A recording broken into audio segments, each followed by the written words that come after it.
बिस्मिल्लाहिर्रहमानिर्रहीम अस्सलाम वालेकुम। आप मेरी इस वीडियो को पिछली वीडियो के साथ मिला कर देखिए। अगर किसी ने ये वीडियो नहीं देखी हुई तो ये वाली वीडियो पहले प्लीज़ लाजमी देखें, फिर आप इस वीडियो पे आएँ ताकि आपको कंप्लीट समझ आ जाए कि पीआर के लिए रिक्वायरमेंट्स क्या क्या हैं। अब जो मेन चीज़ आती है पीआर के रिक्वायरमेंट्स के लिए कि वो आपकी हाउसिंग कास्ट्स आती हैं कि आपकी हाउसिंग की कास्ट कितनी है और हाउसिंग के लिए आपके पास क्या क्या चीज़ होनी चाहिए। जब आप हाउसिंग की कास्ट को निकालेंगे तो उसके बाद बाकी जो पैसे बचते हैं वो आपकी जेब में होने चाहिए, आपके अकाउंट में होने चाहिए, आप पीआर के लिए एलिजिबल हो जाएंगे। अब आपने हाउसिंग का, अगर आपने फ्लैट लिया हुआ है किराए पे, अपार्टमेंट इसको बोलते हैं, आपने किराए पे लिया हुआ है तो आपने वो किराया कितना आप पे कर रहे हैं, प्लस अगर हीटिंग उस किराए में शामिल नहीं है तो हीटिंग आप कितनी पे कर रहे हैं। ये दो चीज़ें आपने दिखानी है पीआर के लिए। उनको बताना है कि आपका इतना किराया है, अगर हीटिंग शामिल नहीं है तो हीटिंग उसमें कितनी है।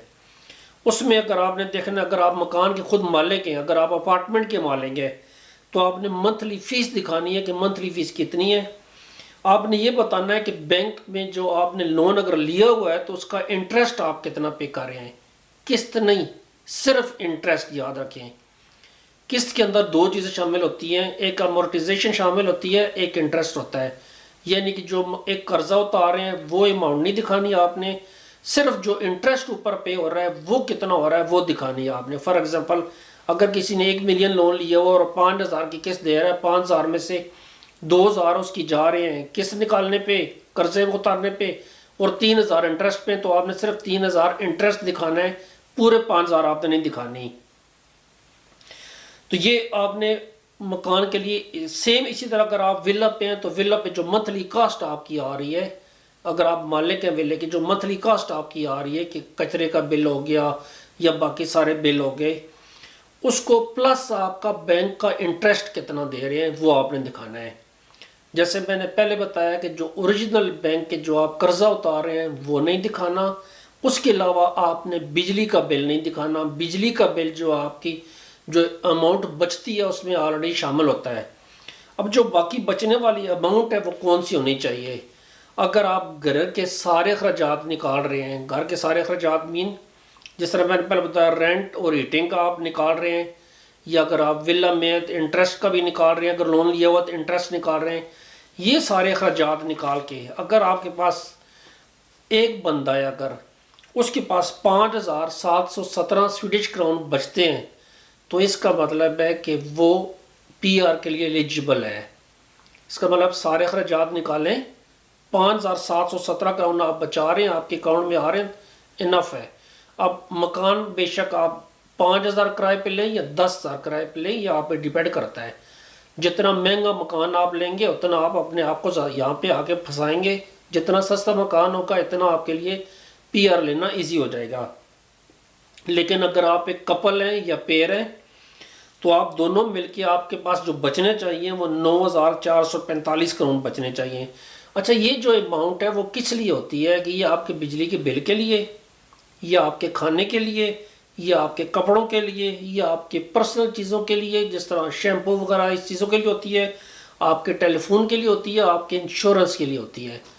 ये जो पैसे होते हैं, इसलिए आपने इंश्योरेंस, फूड्स, क्लॉथ्स, ये आपने खर्चे नहीं दिखाने। आपने सिर्फ ये दिखाना है कि आपके पास एक कपल है, 9,445 करोड़ आपके पास बच रहे हैं, तो आपने शो करना ठीक है मैं इतने पैसे बचा रहा हूँ घर के अखराजात के अलावा, that's enough for the PR. अगर आपके पास बच्चे हैं, सबसे इंपॉर्टेंट चीज़ है, अगर जीरो से लेके 6 साल की उम्र तक का बच्चा है, 6 साल से नीचे उम्र का बच्चा, फी बच्चा आपके पास 3,055 करोड़ फी बचा होना चाहिए 6 साल से कम उम्र बच्चे की। अगर वो 6 से ऊपर हैं, 7 साल से लेके 10 साल तक के जो बच्चे हैं, उसकी 3,666 है उसकी फ़ी बच्चा आपने दिखाना है। 11 से लेके 14 साल की जो उम्र तक के बच्चे हैं उसके लिए फ़ी बच्चा 4,279 करोड़, 4,279 स्वीडिश करोड़ आपने फ़ी बच्चा आपने दिखाना है कि उसके लिए भी ये बचत है। अगर आपका बच्चा 15 साल से ज़्यादा उम्र के हैं तो फ़ी बच्चा आपने 4,889 स्वीडिश क्राउन दिखाना है। जितने बच्चे हैं उसके हिसाब से आप मल्टीप्लाई करते जाएं। मैं फिर से रिपीट कर रहा हूँ, कन्फ्यूजन न रहे। घर के अखराजात निकालने के बाद ये पैसे आपके पास बचने चाहिए। अगर आपके पास 5 बच्चे हैं और वो पांचों बच्चे 15 साल से ज़्यादा उम्र के हैं तो फिर आप ये समझ लें कि 4,889 क्राउन पर बच्चा आपने बचाना है, प्लस आपने मियाँ बीवी के भी 9,445 क्राउन बचाने हैं आपने। तो इसका मतलब ही आपको 30-35 हज़ार क्राउन के लगभग मकान को निकाल के, मकान के अखराजात निकाल के फिर आपने ये बताने हैं। नॉर्मली हम लोग काउंटिंग करते हैं तो उसमें सारा कुछ डाल लेते हैं, इस तरह नहीं है। मकान के खर्चे आपने निकालने हैं, उसके बाद आपने इस आमदनी को देखना है। अब कौन सी इनकम आप इसमें शामिल कर सकते हैं? जो वेल्थ रिटर्न है आपकी वो शामिल नहीं कर सकते आप उसको। अनएम्प्लॉयमेंट फंड्स जो आपको आ रही है वो आप शामिल नहीं कर सकते। जो आप एक्टिविटी कर रहे हैं अर्बर्ट्स फॉर्मेलिंग के साथ उसको आप शामिल नहीं कर सकते। या आपने कोई ऐसी जॉब हासिल की हुई है जो अर्बर्ट्स फॉर्मेलिंग वालों ने आपको लेके दी हुई है और उसकी तनख्वाह एक्चुअली वो अर्बर्ट्स फॉर्मेलिंग वाले पे कर रहे हैं क्योंकि आपकी सब्सिडाइज है ये वाली, तो आप इसको भी शामिल नहीं कर सकते। अब सबसे बात चीज़ है कि आप कौन से डॉक्यूमेंट साथ अटैच करेंगे। इसमें डॉक्यूमेंट्स अटैच करने के लिए मैं सबसे बड़ी सजेशन दूंगा कि आप बेहतरीन किसी की फ़ाइल बनाएं, हर डॉक्यूमेंट्स को सिस्टमेटिक तरीके से रखें। अगर आप घर के 2 या 3 या 4 फ़र्द हैं तो हर बंदे की अपनी अपनी फ़ाइल ठीक तरीके से मेंटेन होनी चाहिए। मैं तो कहता हूँ ऊपर स्टेपलर लगाएं, उसके ऊपर चिट लगाएं, उस चिट के ऊपर नाम लिखें कि ये इसकी है, ये इसकी है, इसकी है, फिर उनको एक मेन फाइल के अंदर रखें। मैंने पर्सनली इस तरह किया था। मैंने हर बंदे की सेपरेट फाइल बना के, हम 3 बंदे घर में, सेपरेट फाइल बना के एक बड़ी फाइल के अंदर रख के जाके बाई एंड जमा करा के आया था। तो जो चीज़ें आप अपनी फाइल में लगाते हैं उसमें पासपोर्ट को सबसे पहले मकाम हासिल है। पासपोर्ट को जो मैं सजेशन दूंगा आपको, बेशक रिक्वायरमेंट है या नहीं है, कलर फोटोकॉपी तमाम पेजेस की, जितना खर्चा आता है कोई इशू नहीं है। उसमें वो ऑलरेडी आपके पासपोर्ट को चेक कर लेंगे वहीं पे बैठे बैठे कि आपके पासपोर्ट के अंदर कितनी इन आउट की स्टैंप्स हैं। याद रखें, एक दफ़ा अगर आपको कह दिया कि आप ये चीज़ आपकी कम है और वो चीज़ आप दोबारा जमा कराएं तो समझ लें आपका केस 6 महीने पीछे चला गया। अगर आप पहली हर चीज़ कंप्लीट है आपकी तो आपका केस का डिसीजन आना 3 से लेकर 6 महीने में आपका डिसीजन आ सकता है। ये मैं अपने एक्सपीरियंस के लिहाज से कह रहा हूँ, जो मैंने खुद किया हुआ है। मैंने पासपोर्ट की हर पेज की फ़ोटोकॉपी लगाई थी और कलर फोटोकॉपी लगाई थी। उनको पता लग गया कि इतना टाइम बाहर है, स्टैंप्स लगी हुई थी, हर चीज़ क्लियर थी उसमें। उसमें आप टैक्स रिटर्न आप स्काते वर्कर से जाकर निकलवाएं, टैक्स डिपार्टमेंट से पिछले कंप्लीट पूरे सालों के आप निकलवाएं। आप शो करें कि आपने कितना काम किया हुआ उसमें। फॉर कासन से आप सर्टिफिकेट लें कि आपने कोई इमदाद या बुस्तत बिदराक वगैरह नहीं लिया हुआ। बड़ी इंपॉर्टेंट चीज़ है, आपने किसी किस्म की इमदाद न ली हुई हो। आप कमून को लेटर लिखें या ईमेल करके उनसे एक लेटर मंगवाएं सर्टिफिकेट, जिसमें बताया हो तो आपने इस दौरान में पिछले 5 साल में सोशल नहीं ली हुई है। अगर सोशल ली हुई है तो ये आपके लिए प्रॉब्लम है। अगर आपने फॉर कासन से बूसत बिदराक जिस तरह घर के अलाउंस में मदद ली हुई है तो ये भी आपके लिए प्रॉब्लम क्रिएट करती है।